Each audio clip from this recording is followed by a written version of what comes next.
ask people to describe the day in which we live, whether in America or in the modern West, one of the very first words that comes up is that we live in polarized times.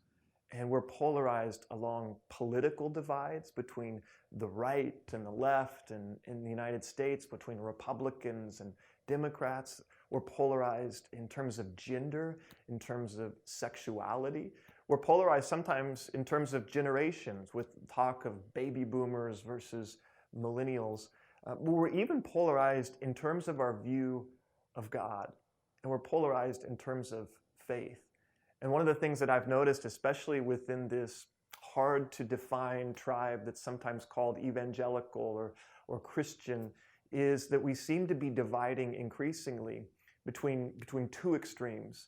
And on the one side is the extreme or the pole that I would call the land of crippling doubt.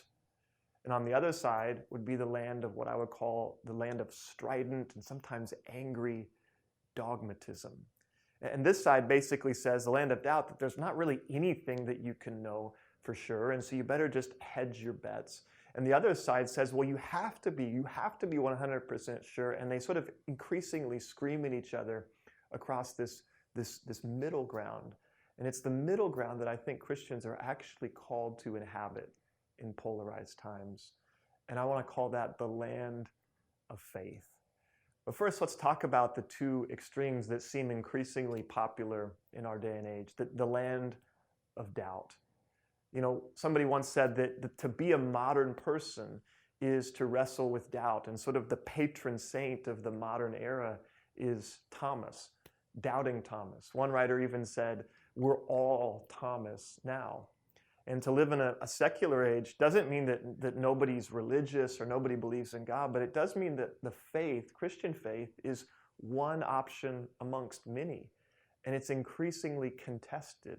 And so we're sort of blown to and fro by these cross currents of belief and unbelief and different strands of belief. And that can lead us to a kind of crippling uncertainty.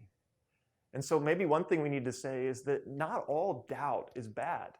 It can be a stepping stone to maturity. It can be a right response when you've held beliefs that lack a sort of strong foundation. Not all doubt is bad, and not all doubt is something that we choose. We don't just walk into the buffet line of religious belief and ask for some, crushing uncertainty along with our potato salad. Not all doubt is something we choose. Not all doubt is bad. But to live perpetually in the land of sort of crippling doubt is no way to live. We have to make choices. We have to exercise what the biblical writers call faith. And all people will put their faith, their trust, their allegiance in something. And so this land of crippling doubt, while I understand it in certain ways, it's not a place that God calls us to live. On the other extreme, many in the church have reacted almost violently against the rise of doubt and secularism with an increasingly angry and strident dogmatism. And so if the land of doubt is sort of, crippling uncertainty, the land of dogmatism is abrasive claims to certainty, even on issues that we probably shouldn't claim to be certain about. And there's this sense that culture is increasingly secular, and so we have to go to war against the secularity in our culture. But the problem is, as I see it, and I work with college students all the time, is that these two extremes of doubt and dogmatism, they mutually repel each other. And they are pushing people further and further away from the messy middle that I want to call the land of dangerous faith. It's dangerous because to live in this messy middle ground is oftentimes to be shot at by both sides, to be shot at by the dogmatists for not being loud enough or strident enough, to be shot at by the doubters for being naive and believing in this God that you can't see, this Jesus that maybe you've never touched or heard his audible voice. But in the scriptures, we're called to be not people of doubt or people of dogmatism, but people of faith. And the paradigm for faith, both in the New Testament, if you look at the Apostle Paul or if you look at James, The paradigm for faith is this guy named Abraham, who God called to be the sort of fountainhead of his people, the Israelites, the father of the people of faith. And one of the most distressing stories in the story of Abraham, one of the most difficult to understand, is in Genesis chapter 22, where God asks Abraham to offer him his son, his one and only son, whom he loves, Isaac. And this seems just completely unfathomable for modern people, especially. It seems barbaric. It seems cruel. Why would anyone ask someone to give up their beloved son, much less the son that you've been promised, the son that you've been told will lead to this multi-ethnic family, a blessing for all nations? Why would God ask Abraham to step out into this strange land of faith? And in Genesis 22, we see that Abraham, just inscrutably to our modern eyes and ears, he obeys. He steps out in faith, and he's willing to offer up Isaac on the altar. And at the last minute, the angel intervenes.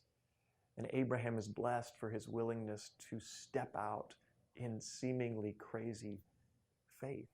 And as a father myself, my question is like, well, how in the world did Abraham do that? Because I don't think I would ever be able to obey that kind of command or to step out into that sort of void of faith.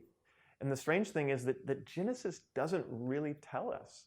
It doesn't tell us what Abraham was thinking as he made that long and difficult walk up Moriah. It doesn't tell us why exactly he was willing to step out in obedient faith. And sometimes, even in Christian history, people have supplied answers of their own. One of the most famous is from the Danish philosopher Søren Kierkegaard. And he said basically, there is no answer. There is absolutely no rational reason for faith. And he talks about faith as the embrace of the utterly irrational. We believe, he says at one point, because it's absurd. And for modern people, that sounds absurd. Why would we believe in the absence of any evidence or any sort of explicable reason? And while Kierkegaard was a brilliant philosopher and someone who cared deeply about the faith, I think he might have done well to read not just the story of Abraham and Isaac in Genesis 22, but to read the book of Hebrews. Because in Hebrews chapter 11, we're given this window into how it was that Abraham could step out into obedient faith, even while he probably lacked certainty, and he certainly struggled with questions or doubt as he made that difficult climb. The writer of Hebrews says that Abraham was willing to step out in obedient faith because he believed that God could even raise the dead.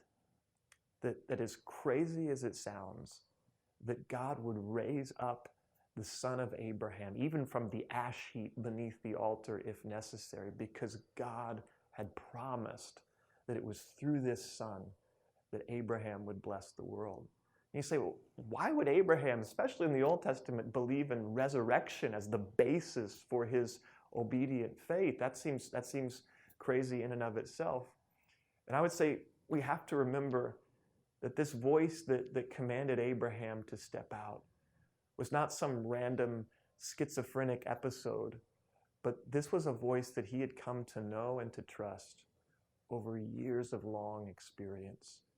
Abraham had seen this God proven faithful before.